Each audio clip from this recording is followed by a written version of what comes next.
வணக்கம். மீடியா 24 தமிழ் செய்திகள் வாசிப்பது உங்கள் லலிதா ரவி. தமிழ்நாடு வியாபாரிகள் சங்கத்தின் 41வது வணிகர்கள் பாதுகாப்பு மாநாடு. தமிழ்நாடு முழுவதுமிருந்து பல்லாயிரக்கணக்கான வணிகர்கள் ஒரே திடலில் கூடுவார்கள் என எதிர்பார்ப்பு. மாநிலம் முழுவதும் உள்ள மாநில, மாவட்ட, மண்டல நிர்வாகிகளும் பொறுப்பாளர்களும் மாநாட்டிற்காக துடிப்புடன் பணியாற்ற வேண்டும் என வேண்டுகோள். கோவை மாவட்டம் திருச்சி சாலை சூலூர் அருகில் உள்ள ராவத்தூர் பிரிவு 4 முனை சந்திப்பு அருகில் தமிழ்நாடு வியாபாரிகள் சங்க பேரவையின் 41வது வணிகர் தின மாநாடு வருகின்ற மே 5ஆம் தேதி நடைபெறவுள்ளது. இம்மாநாட்டின் முதல் தொடக்கமாக கால்கோல் நடும் விழாவானது தமிழ்நாடு வியாபாரிகள் சங்க பேரவையின் மாநில தலைவர் முத்துக்குமார் தலைமையில் நடைபெற்றது. இந்நிகழ்ச்சிக்கு மாநில பொதுச் செயலாளர் KC ராஜா, மாநில பொருளாளர் பொன்னுசாமி ஆகியோர் முன்னிலை வகித்தனர். தமிழ்நாடு வணிகர் பேரவையின் 41வது மாநாடு என்பதனை நினைவுபடுத்தும் வகையில் 41 அடி கொடிக்கம்பத்தில் கொடியேற்றப்பட்டது. இந்த விழாவில் கோவை மாவட்ட துணைத் தலைவர் தங்கசாமி என்கிற திருவேல் முருகன், ராமபாண்டியன், மாநில செயலாளர் வேதநாயகம், மண்டல தலைவர் சுதர்சன், மண்டல செயலாளர் பாலகிருஷ்ணன், கோவை மண்டல ஒருங்கிணைப்பாளர் பாஸ்கர், கிழக்கு மாவட்ட தலைவர் ஐயனார் ராஜ், பொருளாளர் மணிகண்டன், ஒருங்கிணைப்பாளர் சுரேஷ்குமார், மண்டல இளைஞரணி தலைவர் விஜயகுமார், மண்டல துணை தலைவர் VG மணி மற்றும் திருப்பூர், ஈரோடு, சிவகங்கை மாவட்ட நிர்வாகிகள் உட்பட தமிழகம் முழுவதிலுமிருந்து நிர்வாகிகள் பலர் கலந்து கொண்டனர் என்பது குறிப்பிடத்தக்கது. அதன் பின்னர் செய்தியாளர்களுக்கு பிரத்யேக பேட்டி அளித்தனர். மீடியா 24 தமிழ் செய்திகளுக்காக கோவையிலிருந்து தலைமைச் செய்தியாளர் அதிரடி காளிதாஸ்.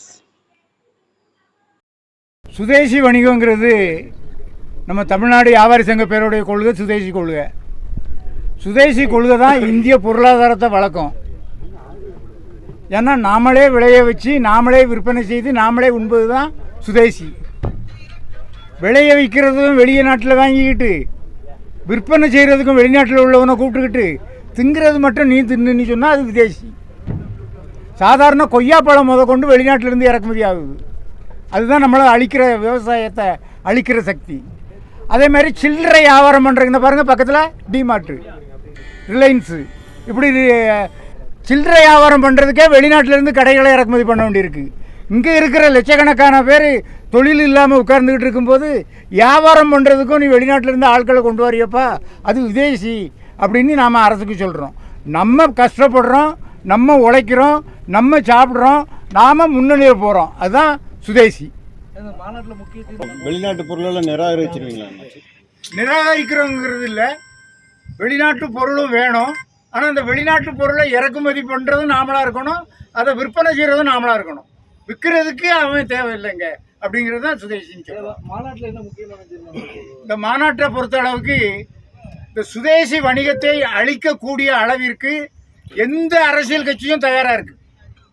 இவனை அழிச்சிடணும், அதில் எல்லாருமே தயாராக இருக்காங்க. அதனால தான் இப்போ சமீப காலமாக ஒரு 2 வருஷ காலமாக கடுமையான போதை கலாச்சாரம். ஒவ்வொரு சுய தொழில் செய்யக்கூடியவனும் மாமூல் கட்டி வியாபாரம் பண்ணக்கூடிய அளவில் இருக்குது. கஞ்சா வியாபாரம் பண்ணுறவன் மாமூல் கொடுக்கலாம், கள்ளச்சாரம் வியாபாரம் பண்ணவன் மாமூல் கொடுத்தான் ஒரு காலத்தில். ஆனால் இன்னைக்கு மளிகை கடை நடத்துகிறவன் மாமூல் கொடுக்க வேண்டியிருக்கு, காயலாங்கடை நடத்துகிறவன் மாமூல் கொடுக்க வேண்டியிருக்கு. அந்த அளவிற்கு போதை கலாச்சாரம் தலை தூக்கி நிற்கிறது. அதுக்கு ஒரு கட்டுப்பாடு இல்லாமல் இருக்குது.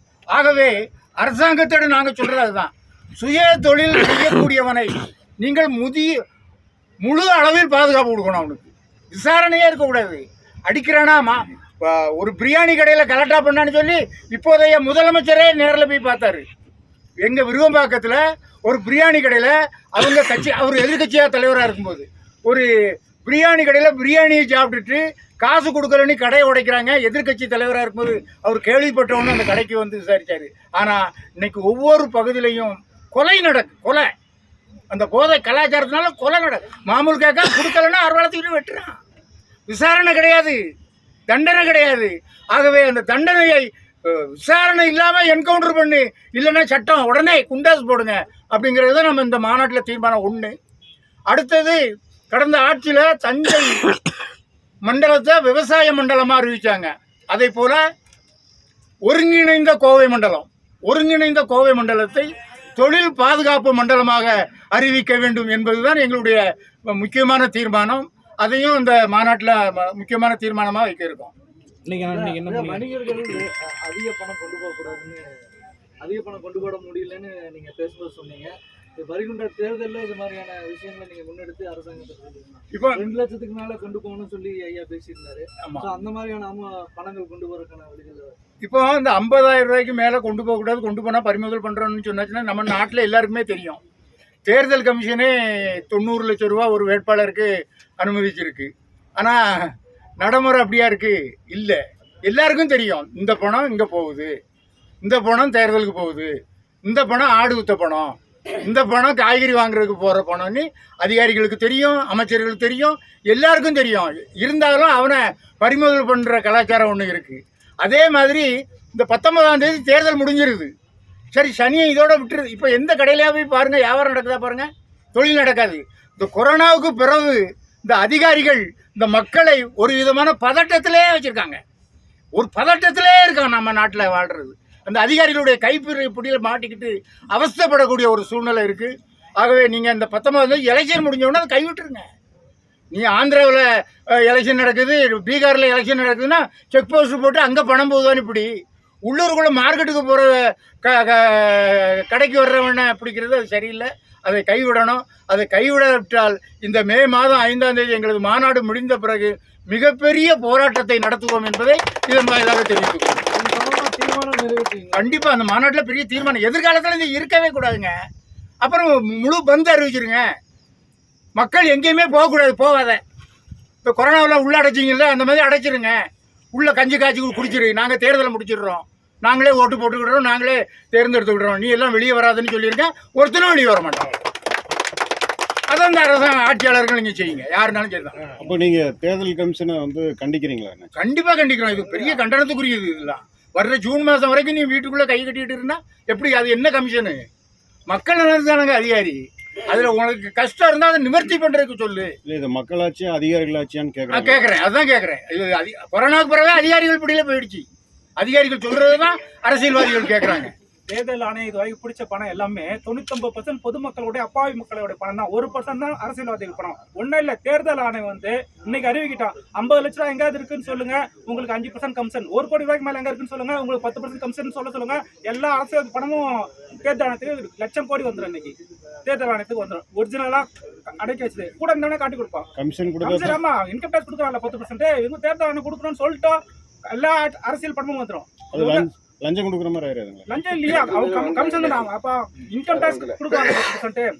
யார் சொல்றாங்களோ அவங்களுக்கு 10% இன்கம் டேக்ஸ் ஒயிட்லேயே கொடுக்குறாங்க. அதே மாதிரி ஒயிட்லேயே தேர்தல் ஆணையம் கொடுக்குறேன்னு சொல்லிட்டா எல்லா பணமும் வந்துடும். அரசியல் எங்கெங்கெல்லாம் ஒழிஞ்சிருக்கோ எல்லா பணம் எல்லா ஆயிரம் கோடியும் வந்துடும். இதை தேர்தல் ஆணையம் அறிவிக்கணும். உண்மையான ஜனநாயக தேர்தல் ஆணையம் தான் அறிவிக்கணும். அனைத்து விவசாயிகளும் உற்பத்தி பண்ற விவசாய பொருட்களை அரசே நேரடியா கொள்முதல் பண்ணணும் அப்படின்னு சொல்லி கோரிக்கை வைப்பீங்களா? அது முடிவாங்க. அவன் விவசாயி அவன் கோமணம் கட்டி வேர்வை சிந்தி உழைச்சி உற்பத்தி பண்ணுற பொருளை விவசாய அரசாங்கமே நீ கொள்முதல் பண்ணி விற்பனை பண்ணுனாச்சுன்னா அது நடைமுறைக்கு சாத்தியமா? முடியவே முடியாது. நாங்கள் இல்லைன்னா விவசாயியும் பட்டினி, சாப்பிட்றவனும் பட்டினி. ஏன் தக்காளி ஒரு கிலோ 50 ரூபா வந்த உடனே ரேஷன் கடையில் போட்டால, தக்காளி ஒரு கிலோ விற்ற உடனே ரேஷன் கடையில் தக்காளி கொடுக்கால. 2 ரூபாய்க்கு வில்லும் போது ரேஷன் கடையில் கொடு. 2 ரூபாய்க்கு விற்கான்ல, 5 ரூபாய்க்கு விற்கான்ல. அப்போ அந்த விவசாயியை காப்பாற்றுறது யாரு? அப்போ நீ வாங்கி ரேஷன் கடையில் கொடு. 50 ரூபாய்க்கு வாங்கி ரேஷன் கடையில் கொடு. யார் வேண்டாங்க? ஆகவே காப்பாற்றுறது இல்லை, அழிக்கிறது. ஒருத்தனும் விவசாயம் பண்ணக்கூடாது, ஒருத்தனும் தொழில் பண்ணக்கூடாது. எல்லாம் இறக்குமதி பண்ணணும், எல்லாம் கமிஷன் அடிக்கணும். கடல் எண்ணெய் சாப்பிடும்போது, நல்லெண்ணெய் சாப்பிடும்போது, தேங்காய் எண்ணெய் சாப்பிடும்போது நல்லா தானே இருந்தோம். இறக்குமதி பண்ணுற ஆயில் இறக்குமதி பண்ணணும் தானங்க. நம்ம ஆயிலே குறைஞ்சி போச்சு. எல்லாம் இறக்குமதி கமிஷன். இந்த கலாச்சாரம் ஒழியணுங்கிறது தான் சுதேசி.